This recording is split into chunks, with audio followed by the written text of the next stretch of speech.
ایک صاحب نے سوال پوچھا کہ داڑھی کی شرعی حیثیت کیا ہے؟ دیکھیں، داڑھی کا رکھنا اسلام میں یہ واجب ہے۔ تمام انبیاء علیہ السلام کی سنت ہے۔ 1.25 کم و بیش جو نبی تھے سب کی داڑھی تھی۔ پھر اللہ کے نبی کے 1.25 صحابہ سب کی داڑھی تھی، تو یہ حکماً واجب ہے۔ ویسے اس کو جو سنت کہا جاتا ہے اس وجہ سے کہ تمام انبیاء علیہ السلام تمام صحابہ کرام نے یہ داڑھی رکھی تھی، اور داڑھی کا منڈوانا یہ گناہ کبیرہ اور حرام ہے، تو بہرحال اس کو منڈوانا نہیں چاہیے۔ تمام انبیاء کی سنت ہے اور اللہ کے نبی کا حکم ہے، اوفر اللحیٰ وافو الشوارب، داڑھیاں بڑھاؤ مونچھیں کترواؤ۔ اور اس میں آگے حدیث میں یہ بھی ہے کہ مشرکین کی مخالفت کرو۔ تو بہرحال داڑھی کا منڈوانا یہ گناہ کبیرہ ہے۔ اب لوگ باتیں کرتے ہیں کہ فلاں صاحب کی بھی داڑھی نہیں تھی، مصر والے داڑھی نہیں رکھتے، علامہ اقبال رحمہ اللہ کی داڑھی نہیں تھی۔ تو یاد رکھیں، ہم نے کلمہ نبی کا پڑھا ہے اور کسی کا نہیں پڑھا۔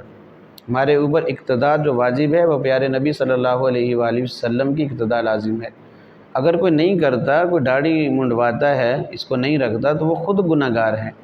اب اس کے اس عمل کو دلیل بنانا یہ تو حماقت ہے۔ تو ان کے کر لینے سے، داڑھی منڈوانے سے کیا یہ حلال ہو جائے گی شریعت میں؟ کیا اس کا گناہ ہونا ختم ہو جائے گا؟ نہیں، بلکہ ساری دنیا بھی اگر داڑھی منڈوانا شروع کر دے تو یہ گناہ ہی رہے گا، ثواب نہیں ہو سکتا۔ ساری دنیا ہی شراب پینا شروع کر دے تو وہ حرام ہی رہے گی، جائز نہیں ہو سکتی۔ ساری دنیا سود کھانا شروع کر دے تو وہ حرام ہی رہے گا، حلال نہیں ہو سکتا۔ تو کسی کے کرنے سے عمل نہیں بدل جاتا۔ ہمارا آئیڈیل، ہمارے سامنے نمونہ اللہ کے پاک پیغمبر صلی اللہ علیہ وسلم کی ذات اقدس ہے۔ پھر صحابہ کرام ہمارے سامنے آئیڈیل ہیں، کسی نے بھی داڑھی نہیں منڈوائی، سب نے داڑھی رکھی ہے، اجماع صحابہ ہے اس پر۔ بلکہ آپ صلی اللہ علیہ وسلم کے زمانے میں 2 سفیر آئے تھے کسی ملک سے، تو انہوں نے داڑھی منڈوائی ہوئی تھی، بڑی بڑی مونچھیں رکھی تھی، تو آپ صلی اللہ علیہ وسلم نے اپنا چہرہ مبارک ان سے موڑ لیا، یعنی اس قدر نفرت کا اظہار کیا کہ انہوں نے تخلیق کو بدل رکھا ہے۔ تو اللہ کے نبی صلی اللہ علیہ وسلم نے نظر رحمت بھی فرمانا گوارا نہیں کی، ان سے چہرہ موڑ لیا۔ اس عمل سے بھی ثابت ہے کہ یہ داڑھی رکھنا واجب ہے۔ بہرحال مسلمان کو چاہیے کہ اللہ کے نبی کی اداؤں کو اپنانے کی کوشش کرے، کیونکہ مسلمان کے سامنے ہے یہ اللہ کے نبی کی زندگی۔ کم از کم جو بندہ اپنا ظاہر سنوار لیتا ہے اخلاص کے ساتھ، اللہ تعالیٰ اس کو باطن سنوارنے کی بھی توفیق دے دیتے ہیں۔ تو ہمیں کم از کم ظاہر اپنا حلیہ تو نبی والا کرنا چاہیے۔ نبی کی شکل و شباہت اللہ کو سب سے زیادہ محبوب ہے۔ یاد رکھیں، دنیا میں 2 ہی چہرے ہیں، ایک ہے کافر کا اور ایک مسلمان کا، اللہ کے نبی کا چہرہ۔ تو یاد رکھیں، اب ہم سلیکٹ کریں گے کہ ہم کس کے چہرے کو پسند کرتے ہیں۔ جو بندہ داڑھی منڈوا رہا ہے وہ عملی طور پر کیا بتانا چاہتا ہے کہ یہ داڑھی مجھے اچھی نہیں لگتی، اور یہ داڑھی میرے چہرے پہ سجتی نہیں ہے، یا میں اس سے بدصورت نعوذ باللہ ہوتا ہوں۔ یہی نظریات ہے، اور کیا ہے، میں خوبصورت لگوں۔ حالانکہ اس کو یہ نہیں پتا کہ خوبصورتی اللہ نے اپنے نبی کی سنتوں میں رکھی ہے۔ اس کائنات کی سب سے خوبصورت ترین شخصیت وہ اللہ کے نبی صلی اللہ علیہ وسلم ہیں، انبیاء علیہ السلام ہیں۔ سب کے چہروں پر اللہ نے داڑھی کو سجایا ہے، سب انبیاء نے رکھی ہے۔ تو اب ہمیں چاہیے کہ اپنے پیارے نبی صلی اللہ علیہ وسلم کی شکل و شباہت کو اپنانے کی کوشش کریں۔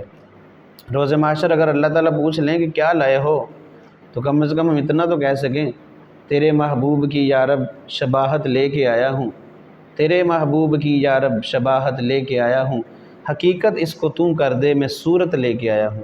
تو ہمیں چاہیے کہ داڑھی رکھیں اور اس سنت کو عام کریں، اور کم از کم جو داڑھی منڈوا رہے ہیں وہ اس کو گناہ تو سمجھے کم از کم، اور ہر روز یہ تہیہ کریں، رات کو تھوڑی دیر کے لیے بیٹھیں، یا اللہ یہ میں گناہ کر رہا ہوں، تیرے نبی کی مقدس سنت پر اس طرح چلا رہا ہوں، یا اللہ مجھے توفیق دے داڑھی رکھنے کی۔ انشاءاللہ یہ چند دن کی پریکٹس کر لے، اپنے آپ کو ملامت کرے رات کو بیٹھ کے، یا اللہ یہ میں گناہ کر رہا ہوں، مجھے اس گناہ کی عادت کو چھڑا دے، میں چھوڑنے والا بن جاؤں، تو انشاءاللہ ایک دن آئے گا اللہ تعالیٰ اس گناہ سے اس کو بری کر دیں گے۔ اور داڑھی رکھنا یہ سنت ہے، حکماً واجب ہے، تو ہر آدمی کو ہی، مسلمان کو ہی رکھنی چاہیے۔ باقی داڑھی کا خط کروانا جائز ہے۔ داڑھی رکھنی مقدار کتنی ہے؟ تو 1 مشت سے زائد صحابہ کرام تراش دیا کرتے تھے، یہ صحابہ کے عمل سے یہ بات ثابت ہے۔ باقی داڑھی کا خط کروانا کوئی کروا سکتا ہے۔ یہ جو لحیہ ہے اس کو داڑھی کہتے ہیں، تو اس سے اوپر یہ چیز اگر کوئی کٹوانا چاہے، یہ اوپر والے بال تو کٹوا سکتا ہے، اس میں کوئی حرج نہیں ہے۔ اس طرح یہ گردن پہ جو بال آ جاتے ہیں اس کو کٹوا دینے میں کوئی حرج نہیں، کوئی گناہ لازم نہیں آتا۔ اس کے علاوہ داڑھی کو فیشنی رکھنا، کٹوانا، چھوٹا کروا دینا، یہ سب گناہ ہے، ان سے بچنا چاہیے۔ باقی جو نوجوان ہیں جو بھی داڑھی رکھ رہے ہیں ان سے گزارش ہے کہ یہ گردن والے بال یہاں سے بال نہ کٹوائیں، کیونکہ جب آدمی بال کٹوانے شروع کر دیتے ہیں تو پھر نیچے تک آ جاتے ہیں، پھر ایک مصیبت پڑی رہتی ہے۔ ہاں ادھر ہی رہنے دیں گے، بالوں کو نہیں چھیڑیں گے تو مرتے دم تک یہیں تک رہیں گے، آگے بال نہیں جائیں گے، تو نرم و نازک ویسے ہی۔